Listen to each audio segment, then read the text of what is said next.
IGF-1, insulin-like growth factor number 1. Now, what is that? That is a very similar hormone to growth hormone.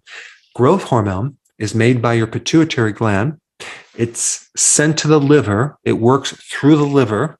And you can kind of consider IGF number 1 as an extension of growth hormone. It performs very similar functions. So it has everything to do with helping you burn fat. It's an anabolic hormone, so it helps you build muscle. It has everything to do with building proteins. And it also can help tap into your fat reserves and your stored sugar reserves for fuel. Now, your liver also makes steroid hormones, okay, like estrogen, progesterone, testosterone, vitamin D3, which, by the way, acts like a hormone in the body. In fact, it probably is a hormone, but we classified it as a vitamin. And the other sex hormone is cortisol, the main anti-inflammatory hormone in the body, the main hormone that helps you adapt to stress. So without cortisol, your body can't adapt to stress, and you're going to get really stressed out. In fact, 80% of the cortisol floating through your bloodstream originates from your liver. So all these steroid hormones come from this one thing, cholesterol. And so the liver is part of the building block of not just cholesterol, but a real key part in the creation of those hormones. And what's interesting is that people take certain drugs to block cholesterol, like statins. Well, guess what's going to happen to these hormones? You're not going to be able to make them efficiently. You're going to have all sorts of issues. And your liver makes a good portion of the cholesterol in your body. And take a wild guess what material it makes cholesterol from. If you guess dietary sugars, you are correct. So cholesterol is made from carbs. And cholesterol also makes certain proteins that transport things in the body, like cholesterol, like estrogen, like testosterone, different hormones. Because these hormones made from cholesterol can't travel that well through the blood, your liver packages them in protein so they can be transported. So your liver has a post office function in that it is able to package certain things and send them throughout the body. Now, these proteins just don't transport certain things. They also buffer or regulate certain hormones.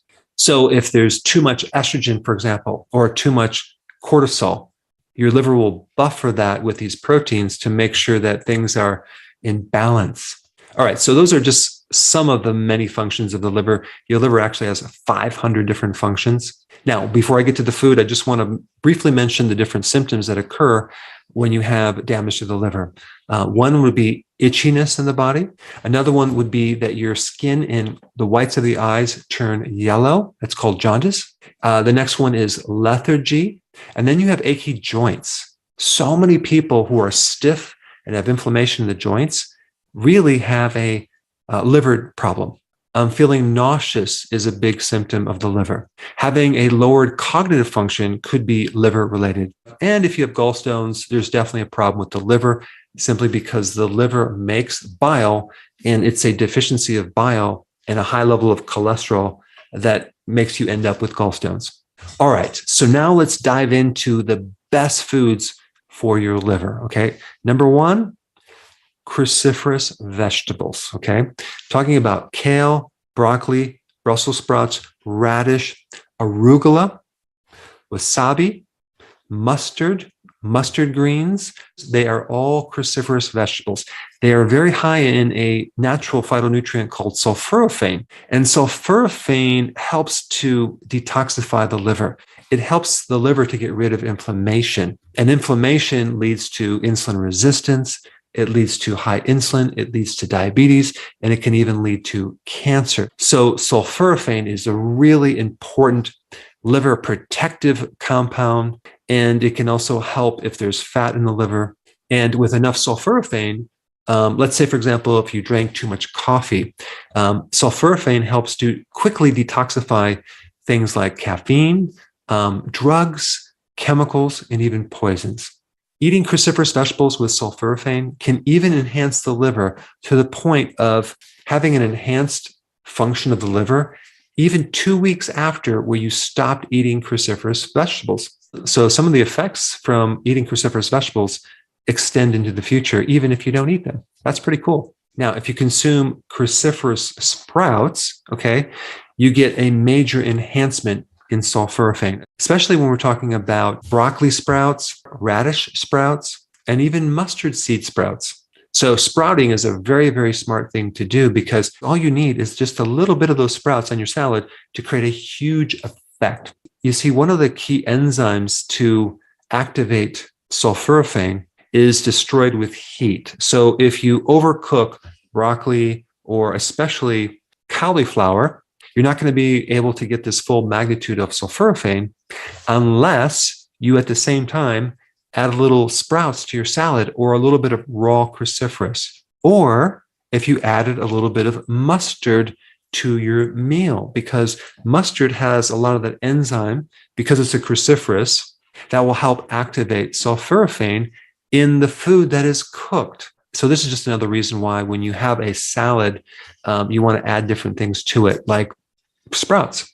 And there's many other phytonutrients in cruciferous vegetables that support the liver function, which also have a lot to do with decreasing complications from diabetes and free radical damage, and improving sensitivity to insulin and improving insulin resistance, and just supporting your blood sugars. Personally, I consume a lot of arugula in my salads. So that is just loaded with those enzymes to activate sulforaphane.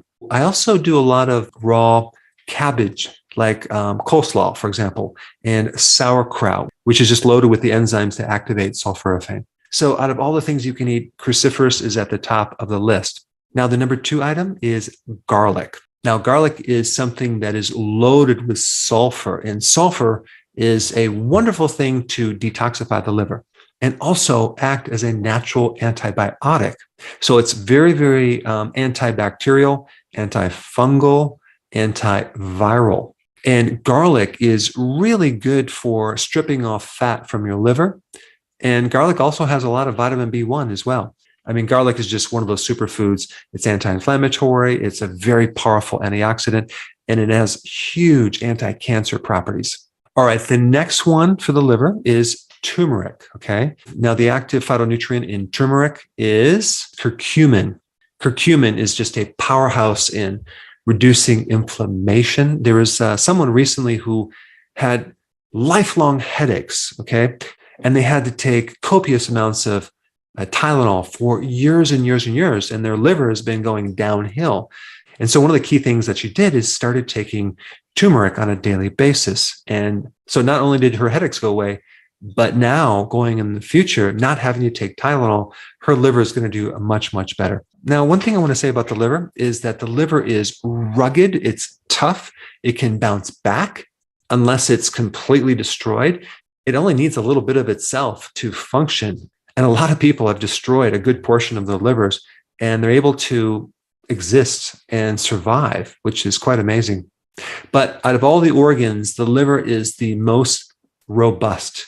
It can take a beating and it can bounce back. Now, turmeric can also detoxify heavy metals like lead, mercury, cadmium, and even arsenic. Turmeric helps to repair and regenerate liver function. Turmeric helps stabilize the mitochondria, which is why it's very anti-cancer, because the origin of cancer happens with damaged mitochondria.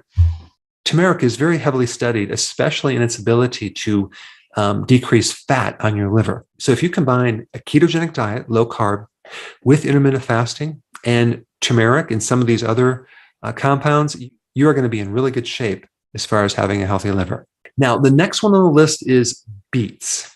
Beets have always been known to help detox the liver. They can help reduce liver enzymes. If the liver enzymes are high, they can help reduce them. The phytonutrients in the pigments in beets can help activate the release of bile salts, and that can help decrease the fat in your liver. But beets are hepatoprotective, which means they protect the liver cells, and they can significantly reduce inflammation in the liver. And if they can reduce inflammation in the liver, they can slow down the process of fibrosis and scar tissue and cirrhosis. Now, a question that people might have is, what about beets and being keto friendly? Is it going to spike my blood sugars? Well, if you don't juice beets and you have them steamed, there is some carbohydrates in there. But if you add the fiber in there, that will buffer the insulin response. And so in a half a cup of beets, you're looking at about only 6.7 grams of carbs, not terribly high. Now, the next food I want to talk about is mushrooms. Now, what's so important about mushrooms with the liver? Well, mushrooms are the food that has some of the highest amount of glutathione. And glutathione is the main antioxidant for the liver, especially if you do turkey tail mushroom and oyster mushrooms and other mushrooms as well. Mushrooms are hepatoprotective. It means they protect the cells of the liver. All right, now we get to avocados. Avocados are a great thing to consume to help repair and stabilize the liver. Avocados, too, are high in glutathione that support the liver. But the main thing about avocados is all you have to do is consume one avocado a week to see significant improvements in your liver function. Avocados are very, very anti-inflammatory, and inflammation in the liver leads to so many issues, including hepatitis, including fatty liver, as well as cirrhosis. So anything that can lower inflammation would be very good for the liver. And the last thing I'm going to recommend for the liver is extra virgin olive oil. Just a very small amount. In fact, just one little teaspoon in your salad dressing can create significant improvements in liver enzymes. Extra virgin olive oil decreases fat on your liver. It improves insulin sensitivity. It reduces insulin resistance. And it's a very powerful anti-inflammatory. So there you have it, the best foods to help